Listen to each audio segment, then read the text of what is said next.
Look at you. You are a ghost in your own home. You are sitting in the dark, scrolling through a digital simulation of other people's happiness. You have 800 followers on Instagram. You have 500 friends on Facebook. You have 1,000 contacts in your phone. You are, by every metric, the most connected human being who has ever lived. So why do you feel so profoundly, crushingly alone? The light of the phone illuminates a single, tearless, hollow stare. He feels a sudden, sharp pang of emptiness. He needs to talk to someone. He needs a real, human connection. He opens his contact list. He scrolls, and scrolls, and scrolls. Hundreds of names. Not one person he feels he can call, right now, in this moment of quiet pain, without feeling like a burden. He locks the phone. The room goes black. The silence that rushes in is deafening. This is the great paradox of the modern age. We have never been more connected, and we have never been more isolated. We are dying of thirst while standing in the middle of a shallow ocean. We have mistaken access for intimacy. We have confused breadth of connection with depth of connection, and we have traded a village for a global feed. This is your social life. It is a mile-wide, inch-deep river of contacts, likes, follows, and shares. It is an illusion of connection, a performance, and you are dying of thirst. But let's be honest, it's not just social media, it's real life, too. Thomas is now at the party he was just looking at on his phone. He is holding a drink. He is smiling. He is performing. He is in a conversation with an acquaintance. Acquaintance, how's work? Thomas, oh, busy, really busy, but good. Yeah, good. Acquaintance, crazy weather we're having. Thomas, totally. It's insane. Thomas has a sudden urge to say something real. I actually hate my job. I think I'm in the wrong life. I'm terrified of waking up at 50 having done nothing. He opens his mouth, and then he sees the acquaintance's eyes flick over his shoulder, looking for someone more important to talk to. Thomas closes his mouth. Thomas, so yeah, just busy. You have learned the script. You have learned, through painful experience, that people do not want your truth. They want your performance. They want the nice persona. They want the curated, acceptable, non-threatening version of you. So you keep your armor on, and they keep their armor on. You trade social scripts. You exchange data. You perform for each other. And you both walk away feeling emptier than when you arrived.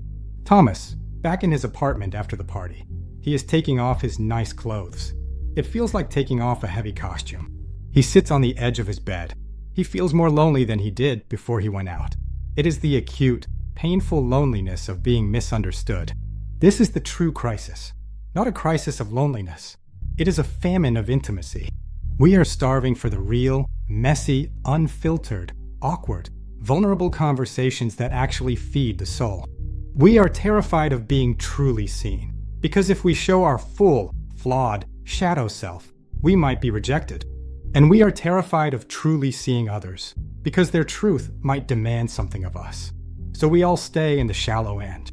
We are safe, we are approved, and we are dying. Thomas is lying in bed. He is looking at the ceiling. He realizes that this safe life of shallow connection is no longer tolerable. He cannot do this for another 40 years. But what is the alternative? How do you find depth in a shallow world? How do you find your real tribe? You cannot find real connection until you are willing to risk real rejection.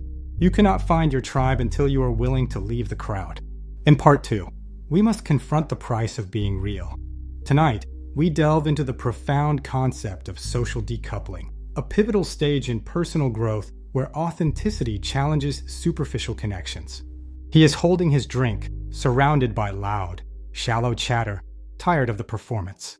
He turns to an old friend, Mark, who is busy looking at his phone while pretending to listen. Mark, the game last night was just. Thomas interrupts, quietly asking, Mark, are you happy? Mark's face cycles through confusion, discomfort, and deflection, forcing a laugh. He pats Thomas on the shoulder, quickly turns away, and joins another, safer conversation, leaving Thomas alone. This moment reveals why we face a famine of intimacy. You did not fail, the system did. You offered a flicker of your real soul, and the shallow world treated it like a virus. It was detected, quarantined, and neutralized. The social script protects the collective from vulnerability, which is unpredictable, messy, and demands real emotional labor. The modern world is too distracted and tired for that. It's easier to talk about the weather, sports, or what you're binging on Netflix. Consider this cinematic metaphor. Thomas stands in the middle of the party, glowing and vibrating with a low, deep, steady frequency, a bass note of authenticity. Everyone else at the party glows and vibrates with a high-pitched, fast, chaotic, static frequency. The two frequencies clash, creating dissonance, making the static people flinch away. You are not better than them. You are just different. You are a tuning fork set to a different frequency. When you started doing the work, you literally changed your vibration. Now, your old world can no longer hear you. Your depth sounds like noise, your authenticity like depression, and your search for meaning like being too intense. In turn, their small talk, gossip, and endless distraction feel like static to you. You are no longer compatible. This leads to the real-world consequence, a montage of the slow, painful decoupling. Thomas's phone shows a group chat blowing up, but he mutes it, having nothing to say. At his desk, he receives an invite to Dave's birthday. He feels a pang of should, then replies, "Can't make this one, sorry." Alone on a Friday night, Thomas is at peace, reading a difficult book. Meanwhile, his old friends are taking shots and posting blurry selfies. He sees their Instagram story. They are all out together, and he wasn't invited. It stings. He is officially an outcast. This is the great filter, the most painful and necessary stage of your growth. You are not being rejected. You are being filtered. You have to lose the crowd to find your tribe. For a while, your tribe will just be you. This is the lonely chapter, the void. It is the universe's ultimate test. Are you willing to be alone for a while to become the person you were meant to be? Or will you scurry back to the shallow, noisy, fake world? Thomas looks at the Instagram story, tempted to text them, to apologize, to pretend to be the old Thomases just to get back in. He looks at the book in his lap, symbolizing his new self, then at the phone, symbolizing his old self. He closes the phone, turns it face down, choosing himself. The pain you feel is not a failure. It is shedding. It is the skin of your old life peeling off to make room for the new one. It is supposed to hurt. But you cannot stay in this void forever. You have passed the test, chosen yourself over the crowd, and stopped trying to find connection in a world that can't provide it. Now, you must learn how to create it. In part 3, we stop searching for a tribe, and we start building one. Welcome to part 3 of our series on the loneliness epidemic, where we explore how to build deep connections in a world that often feels shallow. Thomas, having chosen himself, now faces the question, how does one make new friends as an adult? He scrolls through generic advice online, then attempts to apply it in real life.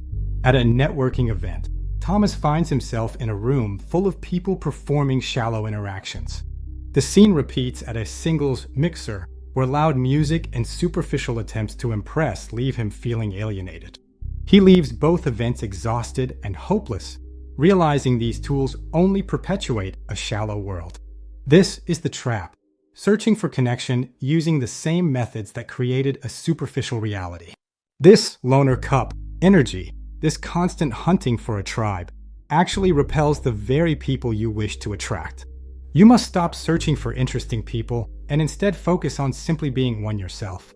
You must stop networking and start signaling. Like the lighthouse, you don't run around looking for ships. You stand grounded, powerful, and shine your authentic light. Because you shine, the right ships see your signal and navigate toward you. You must become a lighthouse. Stop running around to find your tribe. Stand still and shine. How do you shine? You stop talking about what you love and start doing what you love in a place where others are also doing it. You have to find your third place. The third place is any physical location, not home or work, where you gather with people based on a shared, difficult, passionate interest. It's not a bar or a generic party. It's a martial arts dojo, a rock climbing gym, a pottery studio, or a volunteer group. It's any place where the activity is the main event, not the socializing. Thomas walks into a jiu-jitsu gym, visibly nervous and awkward in his white uniform. He is a total beginner, humbled by the skill around him, with no status to perform. He is taught a move, clumsy and failing repeatedly. During sparring, he is easily defeated, tapping out in embarrassment. Immediately, His partner lets go, smiles, and pulls him to his feet. The partner then offers a simple, direct, and real piece of communication. You left your arm out. Tuck your elbow here. This is the secret. Intimacy is the byproduct of shared struggle. In that dojo, shallow world scripts are gone. No one asks about work or gossips. You are two humans suffering together, learning a difficult skill. The connection built by fighting and trusting each other for 5 minutes is deeper than years of small talk. At the end of the class, Thomas is exhausted, sweating, humbled, and smiling. He shakes his partner's hand, saying, "Thanks, man," to which his partner replies, "Good work. See you Thursday." You have to stop trying to talk your way into connection. You have to act your way into it. The shallow world is where you perform. The third place is where you practice. Your tribe is not found. It is earned. But what happens when you build these new, deep bonds? How do you protect them? In Part 4, we will learn the rules of a new tribe. You have found your third place and made a new connection, but the journey to deepen it has just begun. The shallow world taught you that connection is a performance, requiring you to be impressive, funny, and perfect, always having all the answers. This is a lie. Deep connection is not about being impressive. It's about creating a sanctuary where another human can shed their armor without fear of attack. Thomas simply sits, unarmed himself, giving his friend permission to take off his own helmet, not trying to fix or polish the armor. This is the practice of active vulnerability. The world often mislabels vulnerability as weakness, trauma dumping, or neediness. But strong vulnerability is a gift. It says, "I am strong enough to show you my flaws, so you know it's safe to show me yours." You must go first. Back at the kitchen table, the friend finishes talking, looking vulnerable, saying, "I don't know, man. I feel like I'm failing." Thomas nods, responding, "I know that feeling. I was there 6 months ago, sitting on my floor, convinced I was a total fraud." A profound look of relief washes over the friend's face. He is not alone. He has been seen, and their bond becomes unbreakable. This exchange of truth is the currency of real connection, more powerful than 100 nights of shallow small talk. But this requires learning to listen, not just waiting to talk or listening to fix, but listening with the sole purpose of understanding. The loneliness epidemic is a problem of performance. We are all actors trapped in our plays, desperate to shed our costumes. You must be brave enough to be real in a world addicted to being fake, even though it's the hardest work you will ever do. He arrives at the dojo or cafe, greeting his new friend with a simple, genuine nod, having built an island of authenticity. Stop searching for 1,000 friends. Build a life that sustains one true connection. Be the lighthouse. Go to the third place. Have the courage to take off the armor. The world is starving for what you have to offer. Be the one to go first. Be real.